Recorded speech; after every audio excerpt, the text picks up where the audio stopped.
We in the house, y'all. It's the general. And I'm black at y'all ass again with this real talk. Y'all know what it is, KingSeti.com, online marketplace, official General Sarasu and Seti DVDs, t-shirts, hoodies. You got fly African and Kemetic jewelry guaranteed to amaze you, make you feel godly and divine. Get on over there, KingSeti.com, and get you some. Guaranteed, as soon as you get on there, you're going to get you some. To my family out there, GeneralSeti.com, Seti University. I mean, just stacked with everything. General Sarasu and Seti debates, all the classic lectures. There's almost 800 videos on the site at this time, behind the scenes. Got even just raw videos that cannot be seen anywhere else. If you put a snippet of that shit on anything, and your ass gonna get it took down. So when you're ready for that updated, that advanced General Sarasu and Seti, get on over there to GeneralSeti.com, Seti University, Black Netflix, over 800 videos on the site. To my family out there looking for those exclusive live streams, people like to see me live. Because when I'm live, you understand what I'm saying? I show you. You understand how I dance on my feet. You understand what I'm saying? The ideas flow right there on, and so this is not pre-recorded or anything and shit. Motherfuckers looking down at some, no. You understand what I'm saying? You seeing the master at work. So when y'all ready for, you understand what I'm saying? Those exclusive live streams. I got over 100 exclusive live streams on my Patreon, growing every day. You understand? Get on over there, become a patron. General Sarasu and Seti. All my links is down in the video description. Make sure you subscribe to all three of my YouTube pages, General Seti, Sarasu and Seti, and King Seti. Hit that notification bell so you know when I'm going live, because Seti Live is lit. And make sure you like it, the videos, because you love them. And share them with your family, because they need this information too. Now, we still on these Greeks. You understand what I'm saying? We still on the freaks, the Greeks. You understand what I'm saying? So many people. You go to the university system and everybody agree. Psi this, phi this, die this. You understand what I'm saying? Everybody a kappa, snapper. You understand what I'm saying? Kidnapper and every goddamn thing. You understand? And you want to idolize the Greeks when you're dealing with intellectualism. You understand what I'm saying? Not knowing that the Greeks not even children. You understand what I'm saying? One Greek said, he was talking to the Egyptian priest, and the Egyptian priest said, "Silent, you Greeks will always be children in the mysteries. Always." You understand what I'm saying? And so I had to correct that priest. They ain't even children. They fetuses. You understand what I'm saying? They ain't even children. They fetuses. They can't even compare to African knowledge. You understand what I'm saying? And so why people, but see, that's the indoctrination that your ass get when you get caught up into that Western garbage. You understand? So-called academia. But today we're gonna bust that down. Because I'm gonna explain and show you many of the things, that the Greeks, when they first got a glimpse of ancient Egypt. You understand what I'm saying? The things that came out of their mouth. You understand what I'm saying? So you see it right there, opening up that treasure chest of wisdom. You understand what I'm saying? Opening up that treasure chest of wisdom.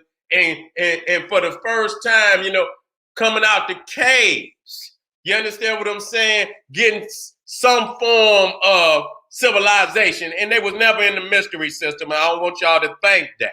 But at least when they got into Egypt, they could learn how to, at least scribble.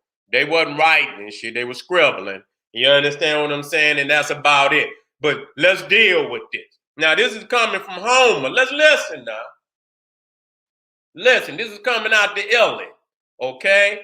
And so, Thetis is speaking to Achilles. Listen, only yesterday, Zeus went off to the ocean river. to feast with the Ethiopians, loyal, lordly men, and all of the gods went with him. Oh my God, this shit is ridiculous, man. And so really, that's why I did the Garden of Eden, because this is basically the Garden of Eden. You understand what I'm saying? When you talking about feasting and shit, you ain't gonna have no feast without no food. You understand what I'm saying? And so in Africa, you just got so much in abundance. You understand what I'm saying? You got so much in abundance. Where am I? Let me get this one out the way. Oh, here we go. Here we go. I'm gonna put this on over here.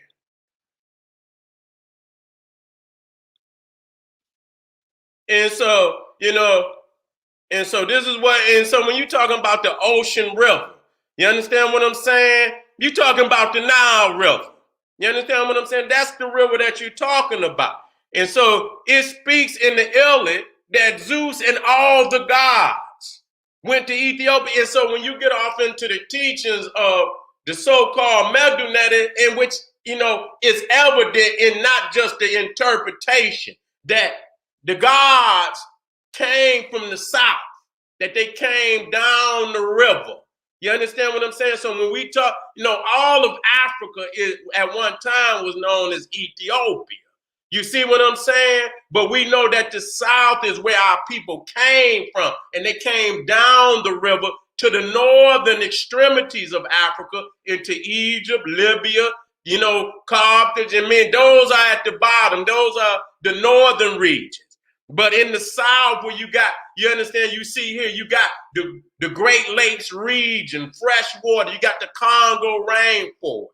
And, many of the animals live within that middle area of Africa, which is considered the Garden of Eden.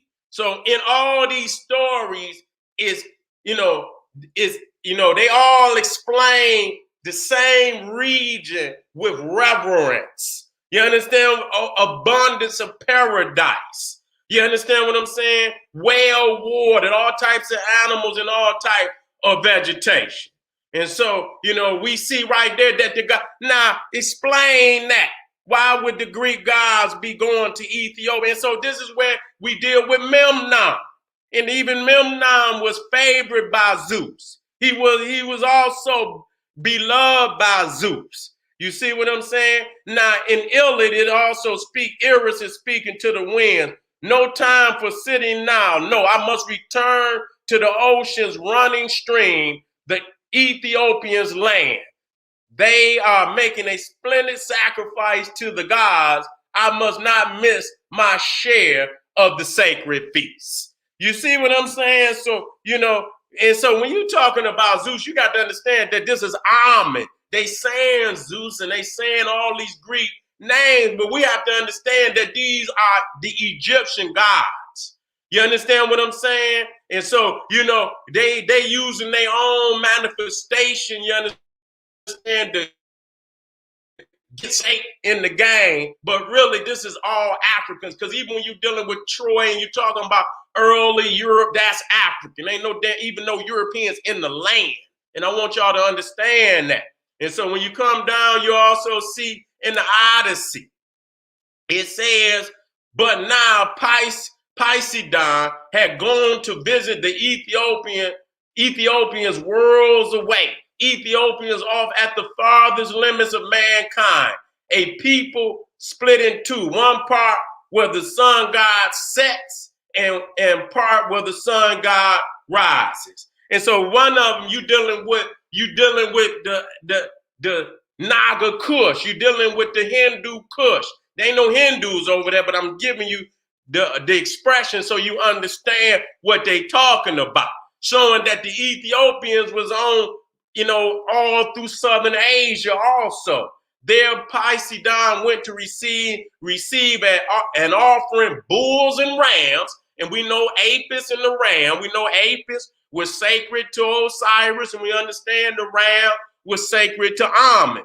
By the hundred, far away at the feast, the sea lord sat and took his pleasure. So we talking about all the Greek gods would go to Ethiopia. You understand? To these great festivals and feasts with Africans. You understand what I'm saying? That's saying something. You understand what I'm saying? And so this area, and that's why in the Bible you say the Garden of Eden, and it speaks of Ethiopia. It's the same, and so it is across the board. You understand what I'm saying? It's across the board and across all cultures where they look to Ethiopia in the ancient world as the Holy Land. Okay? Let's be clear about that.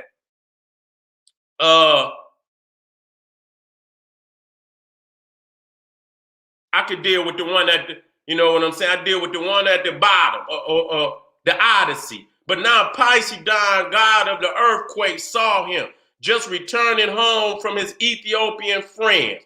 From miles away on the Solimai mountain range, he spied Odysseus sailing down the sea, and it made his fury boil even more. He shook his head and rumbled to himself, outrageous. Look how the gods have changed their minds about Odysseus while I was off with my Ethiopians. You see what I'm saying? So, goddamn, you know, the Poseidon was with his Ethiopian friends. You understand? This is the god of the ocean. He with his Ethiopian friends. Okay? Let's come down some more. Let's deal with this. Now, this is Herodotus. Now, I just dealt with Homer, but now let's deal with Herodotus. Now, this is what Herodotus said. Now, Herodotus supposedly went to Egypt around 425 something BC. Okay? We'll argue the legitimacy. Like I say, I don't give a goddamn, because this man said something. Whoever, even if it's a pseudo name or this, that, and the third, the heart of the Neanderthal told on himself, because he should not have ever said no shit like this out of his mouth and said and document that it's his own ancestor that's speaking this, because it's saying something totally different than what he's saying today. Now it says, Herodotus said, concerning Egypt itself, I shall extend my remarks to a great length, because there is no country. There is no country that possesses so many wonders, nor any that has such a number of works that which defy description.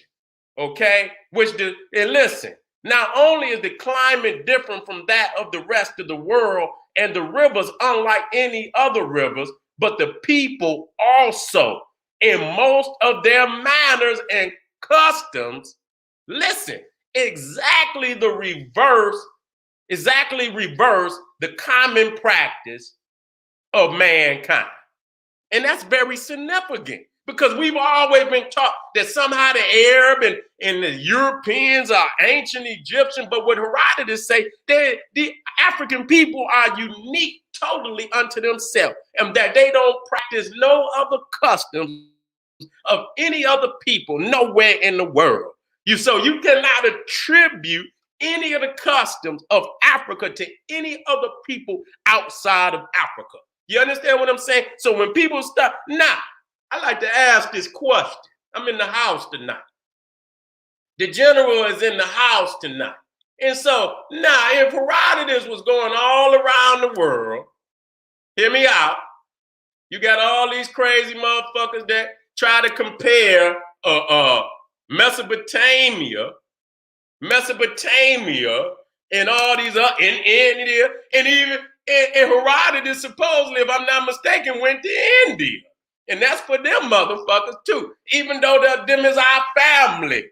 You understand? You see the Indian culture today try to compare India to Africa, and you understand, and being ancient, and you understand, and this, that, and the third. God damn it, how could Herodotus miss Mesopotamia being greater than Africa? Huh? How could he miss that? He went that direction. You understand what I'm saying? He went that direction. He went into India. And after all he saw on the planet, I'm going to read it again. Concerning Egypt itself, I shall extend my remarks to a great length, because there is no country that possesses so many wonders, nor any that has such a number of works which defy description. That's a motherfucker I agree with. I agree with Herodotus 100% on that right there. And that's a Greek. And goddamn it, that's hard for me to say. But right there, that motherfucker told 100% truth. He did. You see what I'm saying? And that's why Herodotus is not in the club. They'll say Plato, they'll say Socrates, and even then, they mad at what the shit they say. You understand what I'm saying? But goddamn it, Herodotus went too goddamn far. You see what I'm saying? He went too goddamn far. And says that in most of their manners and customs, exactly the reverse, the common practice of mankind. You see what I'm saying? Now let's come down to some things. Now what's in it? Okay, this is dealing with you understand? It's dealing with the calendar. It says, but as regarding human, this is Herodotus now, but as regarding human affairs, and you could go into the second book, Euterpes. Okay, but as regarding human affairs, this was the account in which they all agreed. The Egyptians, he said, were the first men who reckoned by years and made the year to consist of 12 divisions of the season. They discovered this from the stars, so he said, and their reckoning is, to my mind, a juster one than that of the Greeks. So this is Herodotus, who was a Greek, saying that the goddamn calendar of Egypt is far more advanced than that of Greek. She says, for the Greeks add an intercalary month every other year so that the seasons may agree. But the Egyptians reckoning 30 days to each of the 12 months, add 5 days in every year, over and above the number. And so the complete circle of seasons is made to agree with the calendar. You see what I'm saying? Further, the Egyptians said they first used the appellation of 12 gods, which the Greeks afterwards borrowed from them. You see what I'm saying? Now, I don't want to compare none of the Greek gods to African gods. Now, they may have tried to, based on understanding that much of our spirituality is also astronomical. You understand? They might try to, borrow based on, numbers of constellations and zodiac, this, that, and the third, to try to make, the astronomical calculations correct. But when you deal with the mannerisms of African gods and Greek gods, I don't want no motherfucker to say, this God, no. Majority of the goddamn, ain't no fucking majority. All of them was on some sideline, sexual perversion, shit. Now, I don't want to get too hard because I can go hard. You know what I'm saying? But you already know. So don't say, oh, this is, no, the hell it ain't. You understand what I'm saying? That you got to peel that story and deal that there is some astronomical calculations under that. And so that's where they try. They never had no calendar. And so they're going to take the calendar, but also, within the astronomical calculations is our spiritual stories that, got some human attributes to them. You understand what I'm saying? But once you peel back that astronomical, our deities are divine. They ain't doing none of that crazy shit that the freaks is doing. So I don't want people to say, oh, they borrowed. No, they didn't borrow. You know what I'm saying? And so on that point, you know what I'm saying? I had to step in on that.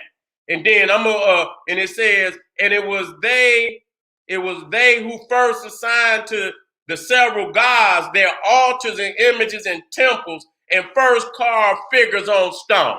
First carved figures on stone. They showed me most of this by plain proof. You hear that? Okay, then. And you know what? And see, the thing is that these men is supposed to be physically in Africa. And so if they men of logic and intellect, at any point in time, they see something that just don't bear truth, then they can say, well, I don't believe that.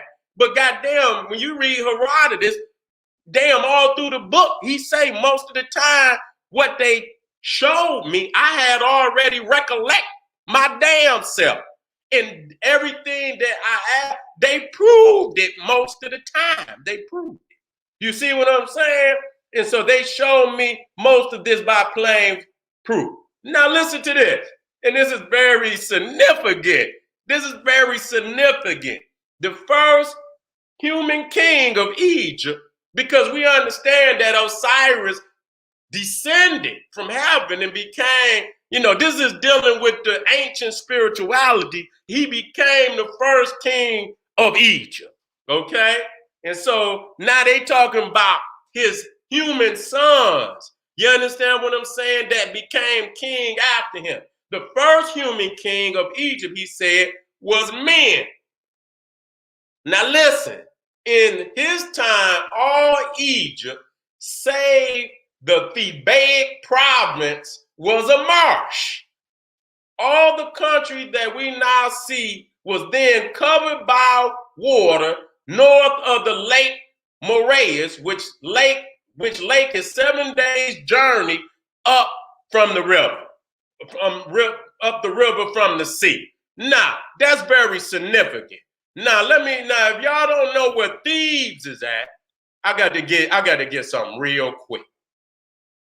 I got to get some real quick.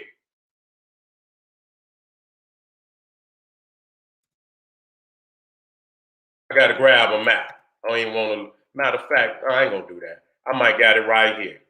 Let me look on my because I want y'all to understand that, because that backs up everything. That the people came down the river. That is very, very significant. You understand what I'm saying? He say everything below the Thebaic known was a marsh. Okay, now let me get in here. Let me get some with Thebes on. So we can, I should have had that in there, but that's how I could teach. God damn it, because I can go in here and get that shit right out of here and prove my goddamn point. Let me get the normies. Hold on. Got them in here too. Okay, that one is okay. Well, I could use that one, but I want more of the map. I want more of the map. I can use that one. I can use that one. Let me see what's on this one. Okay, I can use that one too. Matter of fact, let me go straight to that. Now let's deal with that. I'm gonna bring that one back down. Okay, now it said I'm down at the bottom. Let me see if y'all can see. How we looking out there? Okay. I don't know what I'm doing.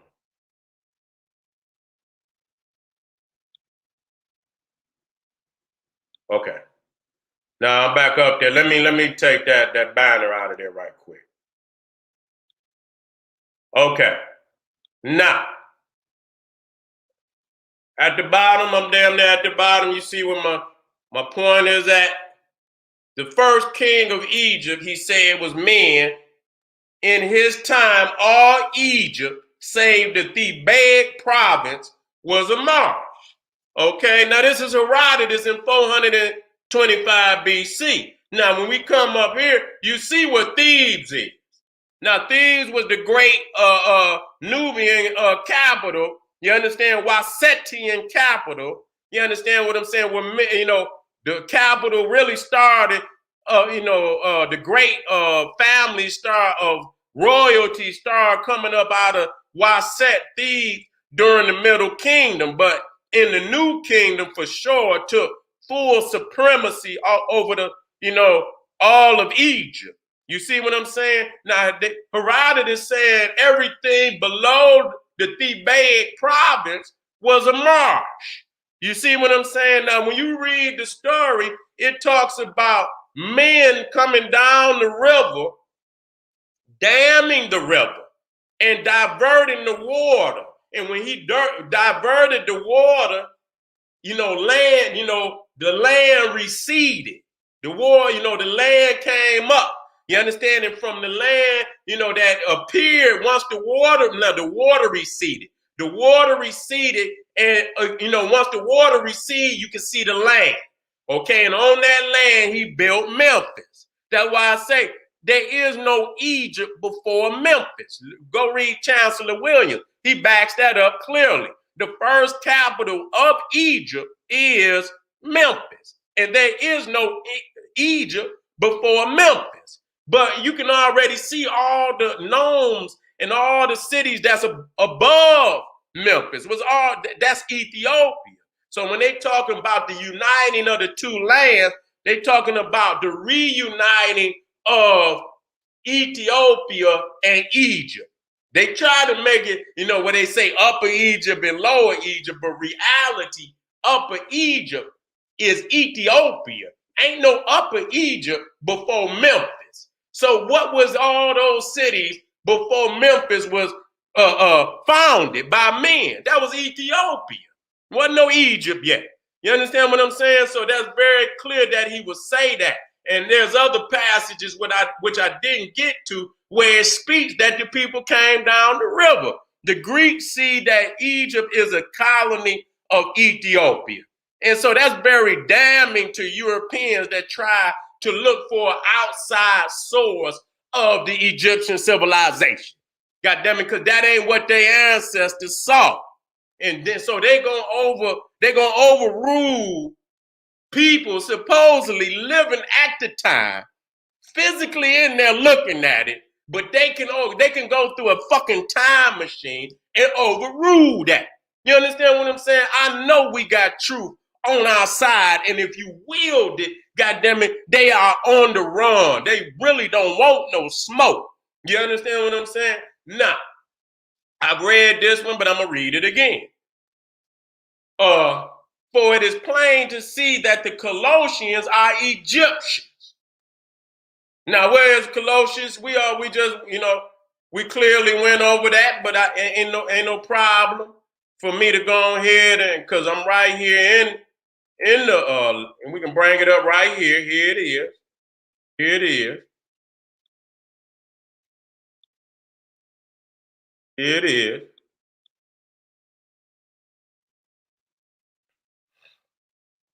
You see, Colossians is right above the Caucasus Mountains. So you see that Herodotus said, goddamn, it was Africans above that.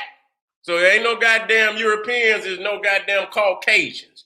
They ain't even Europeans. You understand what I'm saying? Uralian, Cro-Magnon Neanderthals. That's Seti's, new term, Uralian Cro-Magnon Neanderthal. You see what I'm saying? And so you see right here again, that's right there, and so in there is some land that's not necessarily mountains. Colossians lower than all that area in there. And so that's where the nation of Colossians was located. You see? Now let's go over it again.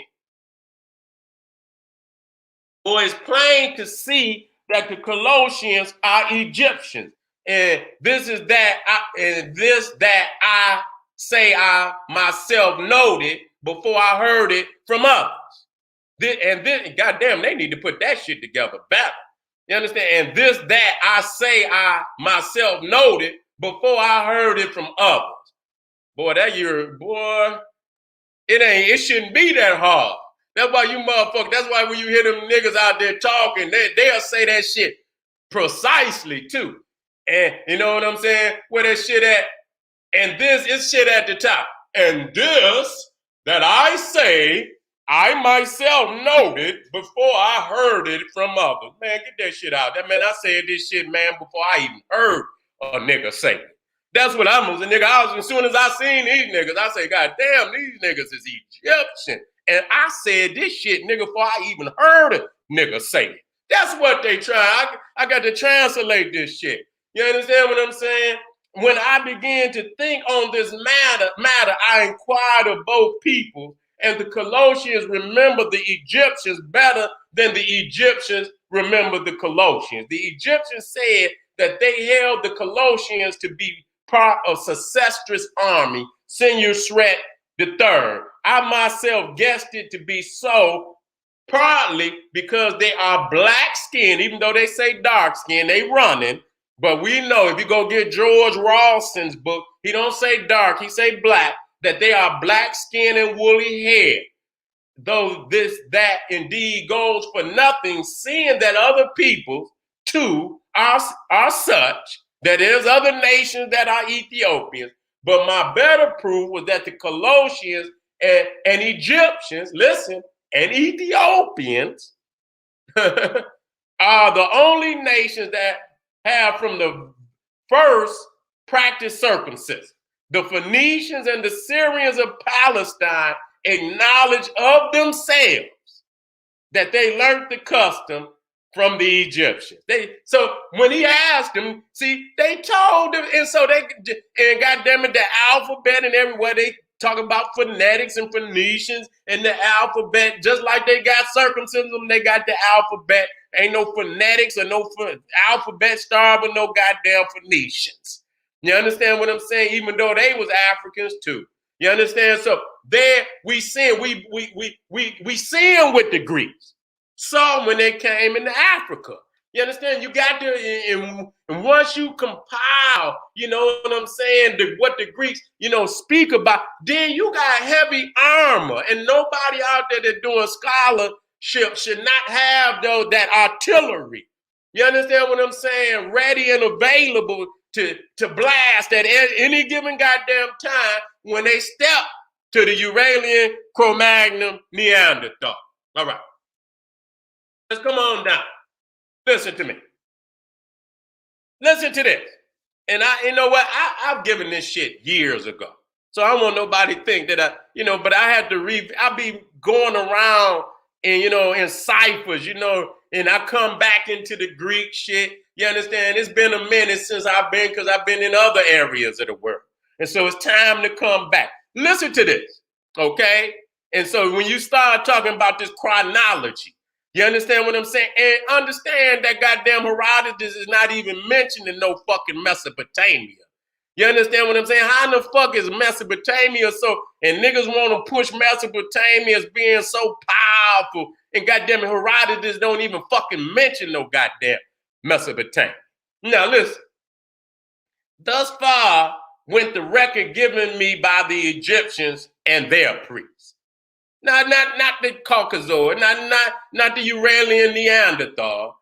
They say by the Egyptians and their priests. And they showed me that the time from the first king to the priest Hephaestus, who was the last, listen, from the first king to the priest Hephaestus, who was the last, covered 341 generations of men. And that in this time, such also have been the number of their kings and their high priests. Now, 300 generations make up 10,000 years. Do you hear that? Do you hear that? Now, 300 generations make up 10,000 years. 3 generations being equal to a century, and over and above the 300, the remaining 41 cover 1,340 years. Thus, the whole sum is 11,340 years. And let me explain something to you. That ain't gonna even explain the pyramids. That ain't gonna even explain the pyramids. But at least, you understand what I'm saying? You talking about, so you know what I'm saying? You talking about men. You understand what I'm saying? So from 400 and whatever 25 in which Herodotus goes into Egypt, that time then already elapsed. It then already elapsed. You understand what I'm saying? So shit, Egypt was already 11,000 something years old before Herodotus even comes into Egypt. Do you understand that? You understand? And so when they tried to say, oh, they'll try to say me 3100 BC. This is what but Herodotus say it's more like 11,000 BC. You see what I'm saying? So you can see how they cut them up. Now, anybody that look at goddamn Egypt know damn well from the founding of Egypt by men to damn Khufu is about 500 years. You understand what I'm saying? That's not enough time to explain all of these megalithic structures. It's impossible. 3,100, and then you got it's about 5, because you got Zolger and the Step Pyramid 27. So 27, and then you got Khufu around 2,500. You understand? What is about a couple hundred years between Zolger and Khufu. So you're talking about maybe 600 years between Khufu and the first king Men. There's no way you're gonna explain the mind-blowing advanced technology that you see in Egypt in those 500 fucking years. So that number of 11,000 years is a better number than anything any motherfucking scholar has proven yet. And so what they doing, which I stated a long time, you got the white boy that are going there talking about the geology, and he can look at the weather pattern, the weather erosion on the Sphinx. You understand what I'm saying? I already said this shit before I even heard that white man. You understand? Because I was listening to Herodotus, and I just knew anybody in their logical mind know that this is hundreds of thousands of years of development. This is hundreds of thousands of years of development. And so thus the whole system is 11,340 years, in all which time they said that they had no king who was a God in human form, nor had there been any such thing either before or after those years among the rest of the kings of Egypt.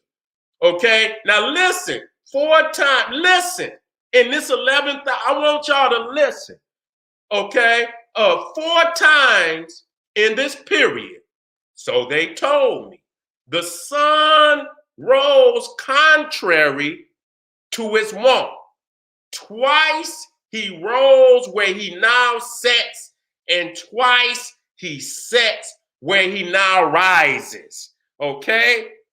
Yet Egypt at these times underwent no change, neither in the produce of the river and the land, nor in the manner of sickness and death.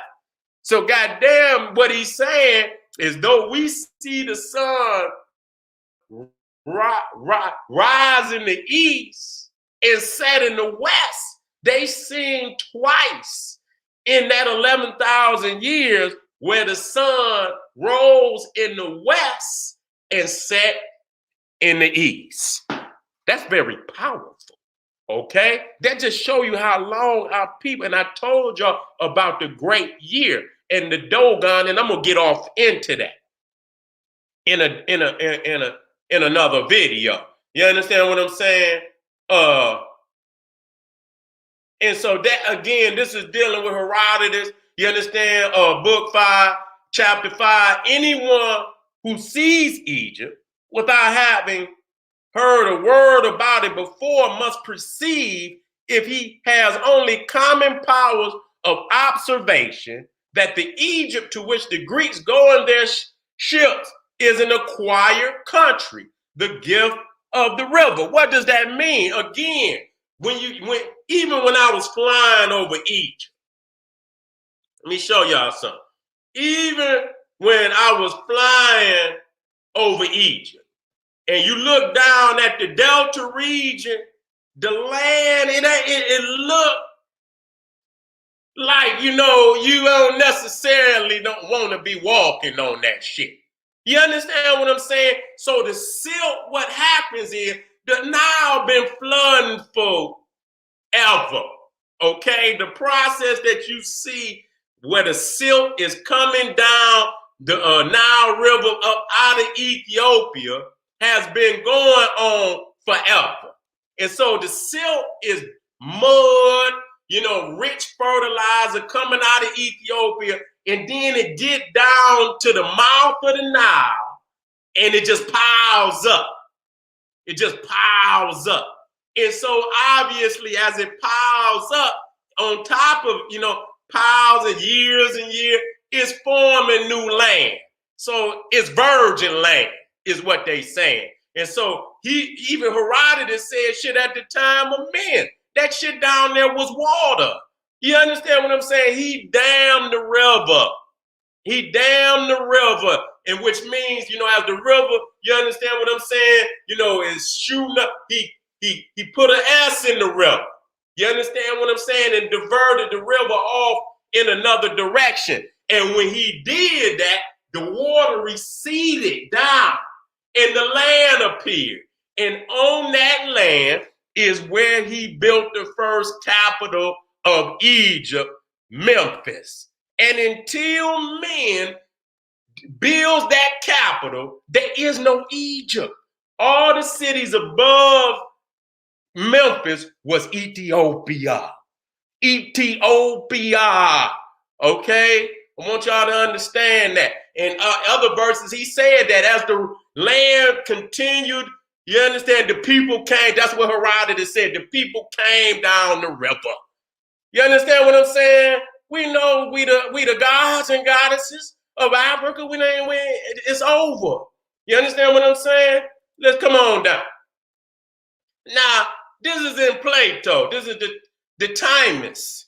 The Timus. Okay, written by Plato. Now, Solon supposed to be some goddamn, I don't know, he supposed to been some type of statesman. He wasn't even a philosopher. He was a statesman. And he took his ass into, he supposedly went to Africa. We must say that. You understand what I'm saying? And he had a certain arrogance about him. You understand what I'm saying? Let me put this shit on up here.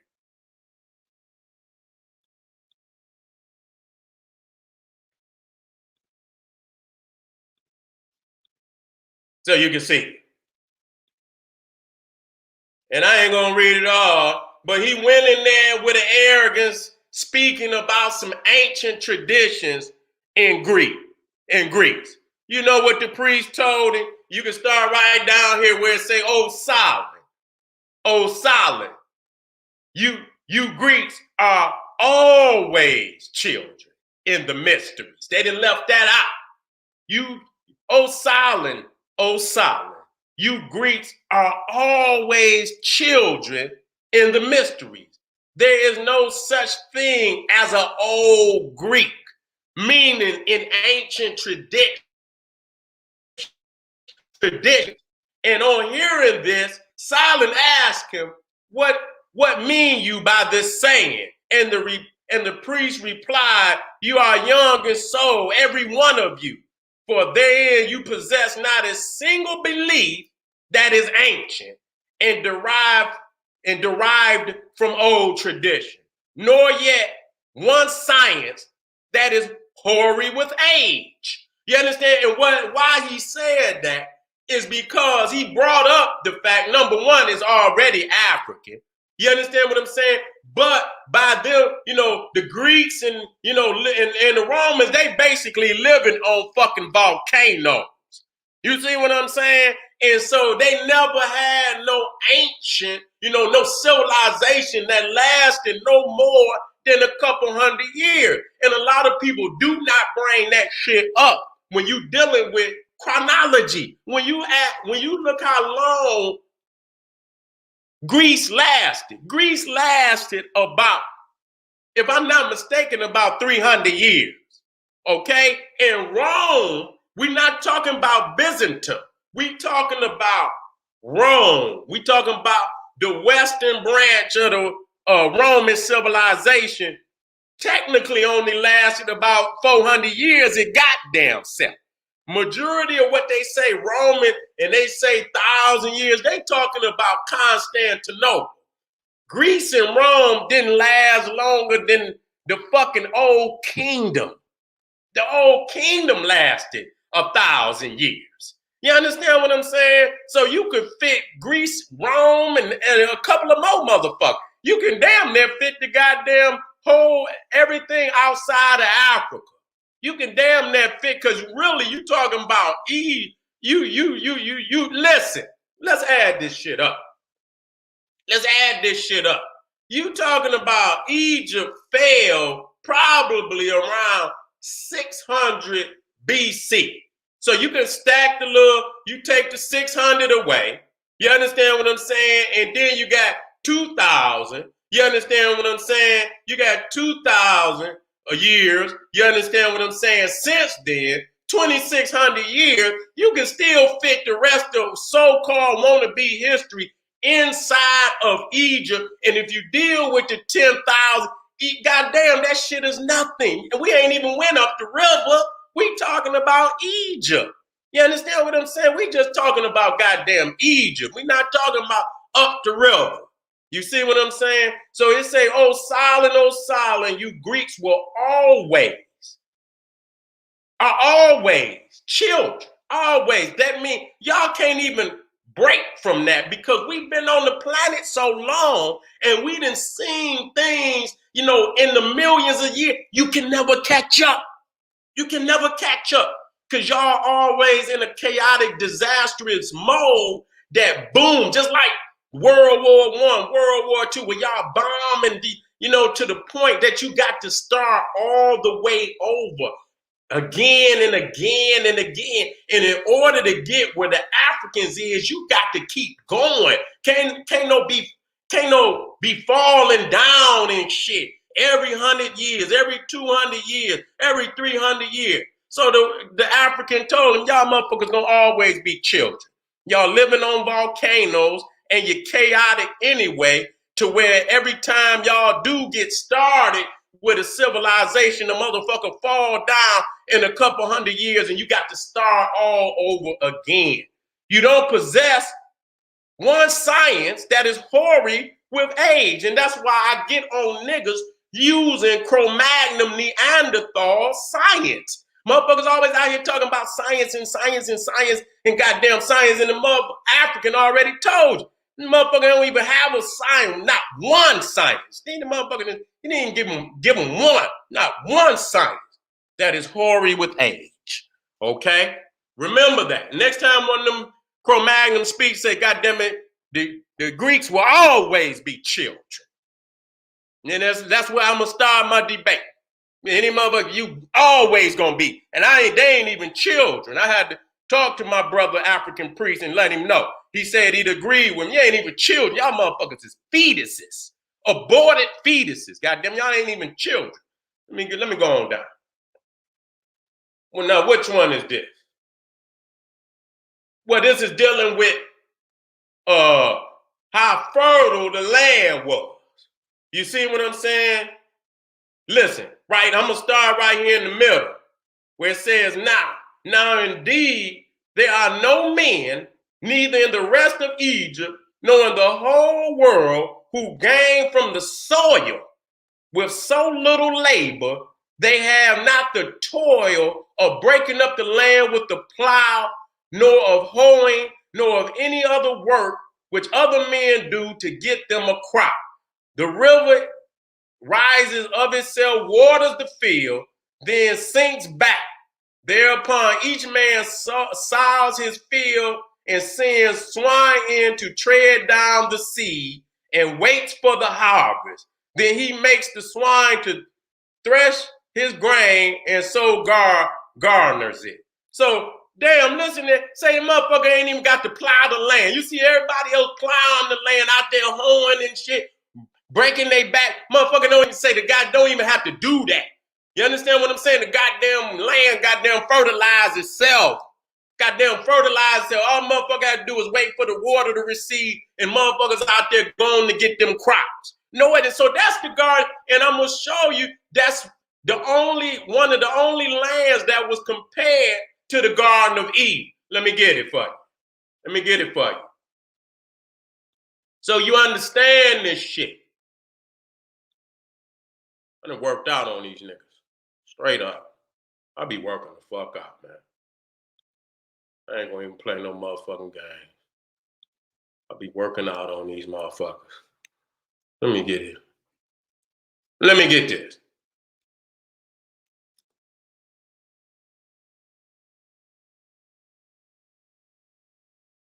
Hold up, family. Okay, here we go. Let me get up here.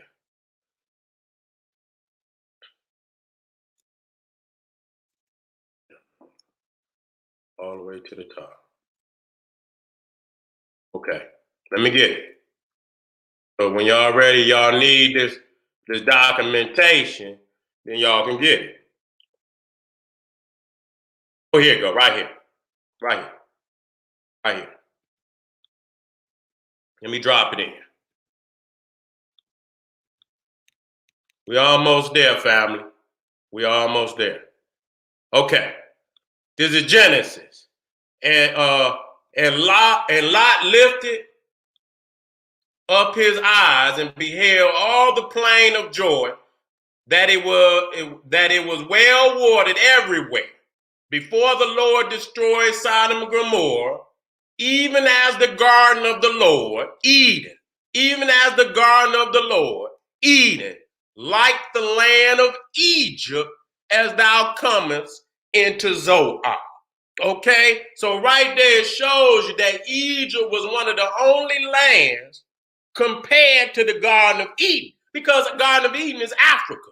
You understand what I'm saying? And so that's the land. So not only was Ethiopia, but also Egypt, letting you know that it. And when you're talking about Jordan and all of that, y'all got to understand that technically what they call Israel and Canaan was Ethiopia.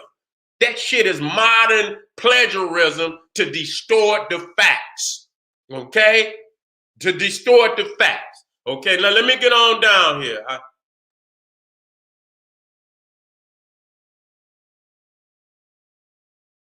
And this is another one. You understand? We're dealing with Ethiopian, this, that, and the third. And it says right here, this particularly after just to verify that they were black. And the third proof is that the men of the country dealing with Ethiopia are black by reason of the heat.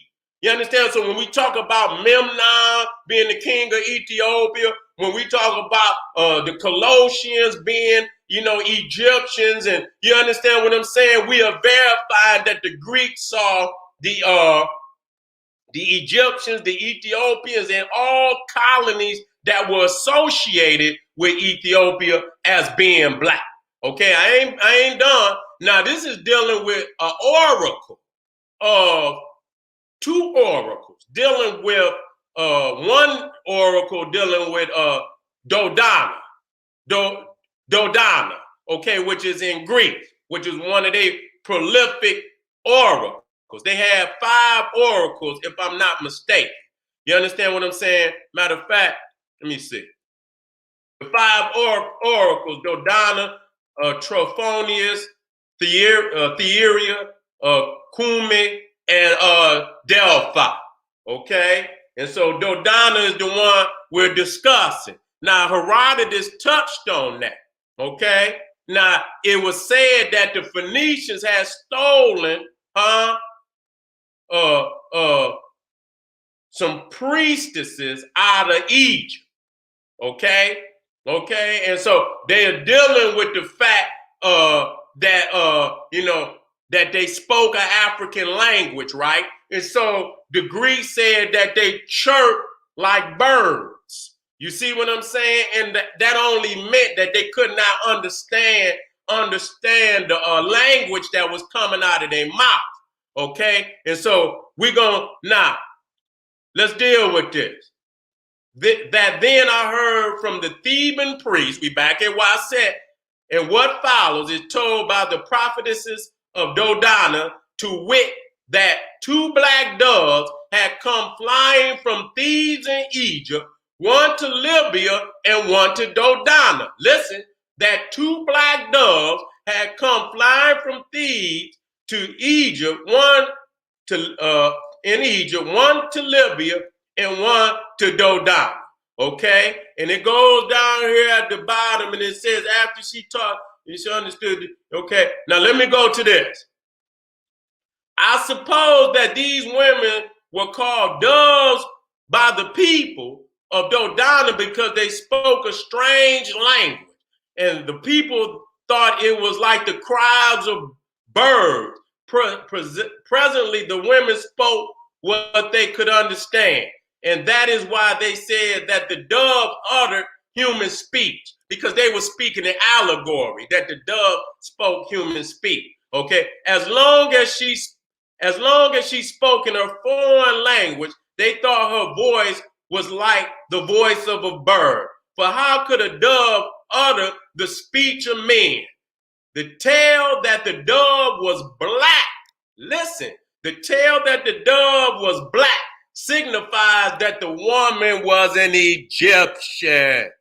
Yeah. So we understand that they also saw the Egyptians as being black, and that the African priestesses was the one that founded all the oracles of Greece.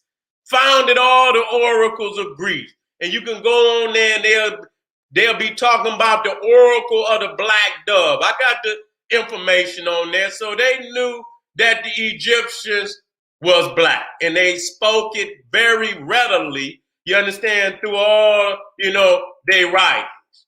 Okay? Again, Herodotus, and this is my last one, and we out of here.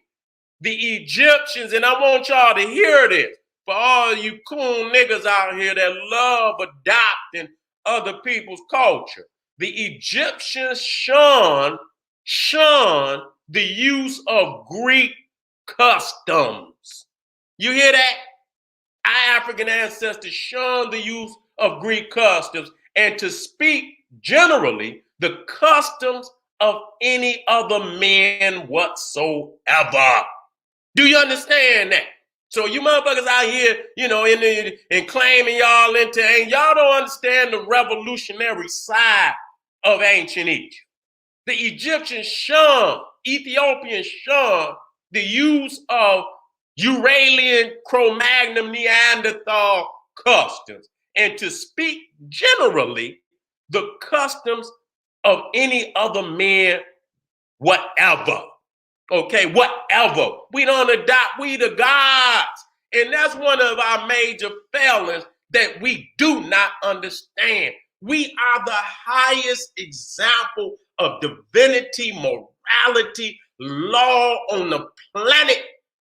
We have to go deep down inside of us and unlock the key of our ancestors that's going to give us the blueprint for global African supremacy. It cannot be got going through the law, the feeble structure of other men. And so all you integrationalists out there, hear me out. All you integrationalists out there. You understand what I'm saying? Thinking you gonna, use Western culture to achieve greatness. Such a fool you are. Such a fool you are. You understand what I'm saying? Solid. You Greeks will always be children in the mystery. And you niggas who follow behind them will be lesser than children, because you just do not understand. So I just wanted to bring, some very clear information out there today of how to, and so when you go down, if you're at the university and you're getting your brain tuned up by them Greeks, You understand what I'm saying? And you go all over the university and you're Kappa, Dapper, Kidnapper, and all the other Dappers. You understand? Alpha, you understand this, that, and the third, Sigma, Enigma, and all Enigma, Sigma, Enigma, and all the other garbage. Then you understand why your ass ain't got no further than the plantation. I want you to wake up today. I want you to, get back off into your studies, separate yourself. You understand? Purify, detox, reconnect to the cosmos, reconnect to your divinity. Once you do that, then your destiny will appear right before your eyes. And when your destiny appear right before your eyes, then it becomes your duty to fulfill your destiny. Our people will rise. This is the General Sarasun Seti saying, hey, arm yourself with knowledge, huh? Bang on that wicked ass beast daily. Liberation through African education and confrontation. Get on over there to kingseti.com, generalseti.com, and make sure you get over there to my Patreon, General Sarasun Seti, and continue to educate your African mind and soul. Black power.